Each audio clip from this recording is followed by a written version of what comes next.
Welcome to the Slop Temple. We pray this video helps. You start by preparing the device and taking immediate actions that save most power. Charge to about 40–80%, then toggle airplane mode while you configure settings. Once done, close all background apps and revoke auto start permissions for power-hungry apps. This prevents wake locks. Make sure to enable the system battery saver and set its trigger to 15% or 10% so the OS enforces limits when required. These steps cut baseline drain fast while you move to deeper optimizations. Now you refine settings that usually consume the most energy.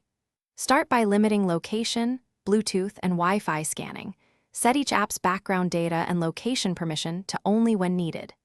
Next, reduce screen refresh rate and brightness, disable animations, and switch to dark mode to lower display draw. Once configured, apply a low power profile and lengthen sync intervals to 15 to 60 minutes for email and cloud apps. These changes trade small convenience for disproportionate battery gains and extend runtime significantly. Finish by enabling adaptive or learning battery features and reviewing the battery usage chart to identify culprits. Uninstall or freeze any app that shows excessive wake-ups. Use power-saving peripherals and stick to quality, optimized charging cables to avoid wasteful charging cycles.